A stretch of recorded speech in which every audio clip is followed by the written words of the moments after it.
Hey, this is Ship It Holla, and today I'm going to be running through a modern 8-man with Living End. This is a deck that I've played a lot last year for Amsterdam and also with this year for Philadelphia.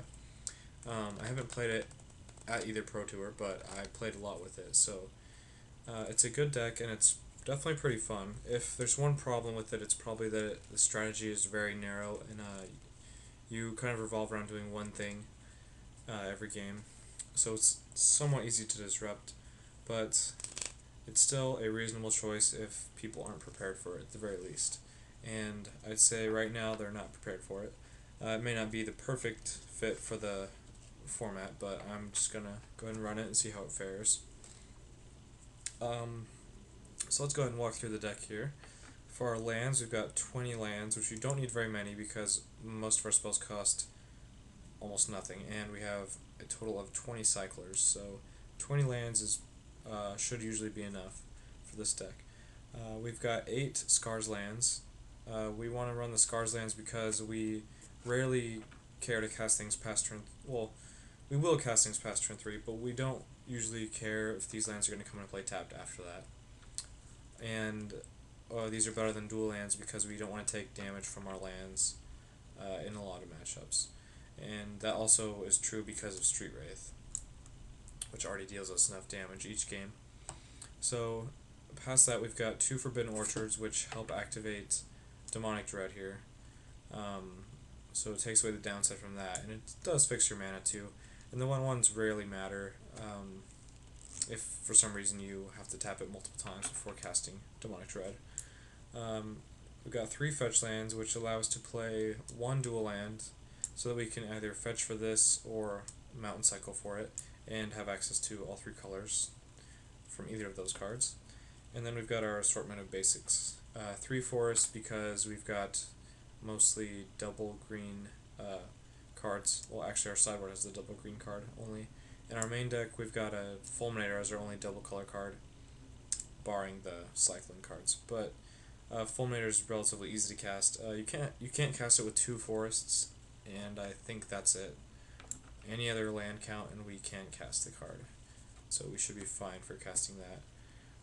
So moving past the lands, our non-cyclers or cascade spells are Shriekmaw and Beast Within. Both act as removal spells. Beast Within can also hit lands or problem permanents. It's a pretty good card to have. In this deck, it replaces Maelstrom Pulse from what people played last year. Beast Within is virtually the same. It can hit lands though, which actually matters against some decks, and it's also an instant, which is very relevant against a lot of decks and a lot of cards like Chalice of the Void and Trinisphere. So Beast Within gets a slot here, and the 3/3 also lets you activate Demonic Dread if it comes down to that, and that's also actually pretty relevant. Shriekmaw is a old standby, just the best removal spell we can play for 2 mana. Helps against any aggro deck. It gets boarded out relatively often because there's a lot of non-creature decks in this format, but it's a card that I like to have main deck. 4 Fulminator Mage is pretty much always in this deck. It gives you a way to gain card advantage if you can't kill your opponent fast enough with a Living End. And it slows people down also. Both things are very relevant in a lot of matchups. Fulminator also gets boarded out a lot, just because it's not very good against certain decks, certain combo decks, and a lot of aggro decks as well. So, and then after that, we've got our 8 Cascade spells, quite relevant to have all 8 of them. We always want to draw it every game, so. And then 4 Living End. Some lists play 3, I'm sure, but I draw the card a lot, and if you play enough games, you're going to eventually have a game or multiple games where you draw too many Living Ends. So I opt for all 4 copies so that you can almost always have one in your deck when you need one. Against some decks that are really fast, I board one out, or where I win really fast, I board one out so that because you don't usually need to have multiples in your deck. So then the 20 cyclers we've got, I like to have 20. Some builds might play 18 or more than 20 actually, but I prefer 20 as the best number. We've got all possible 1-drop cyclers. the 1/0 drop cycler, and then a split between the 2 drops, 2 land cyclers, and 2 of the arguably best creature to actually have in play. So that's the main deck.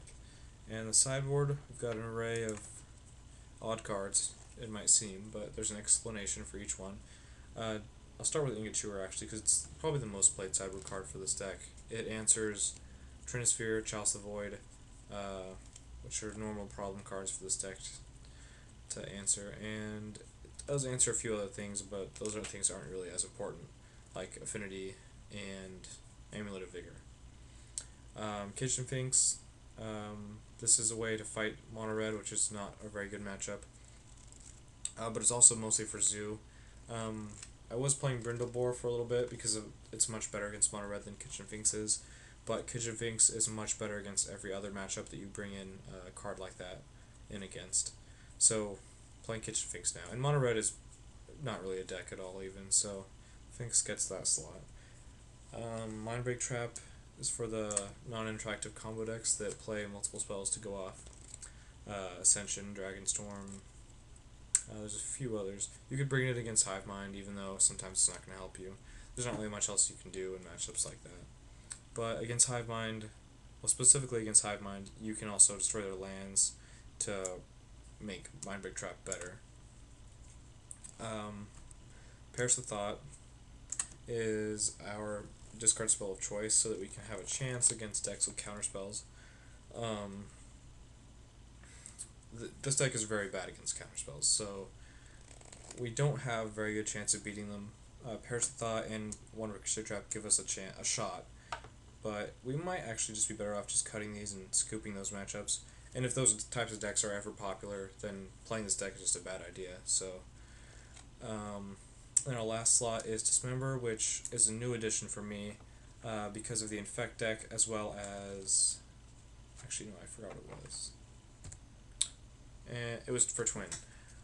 So Infect and Twin, which are both pretty good and also should be pretty popular. Dismember is our card for those matchups. So with that out of the way, we'll move on to our first round of the 8-man.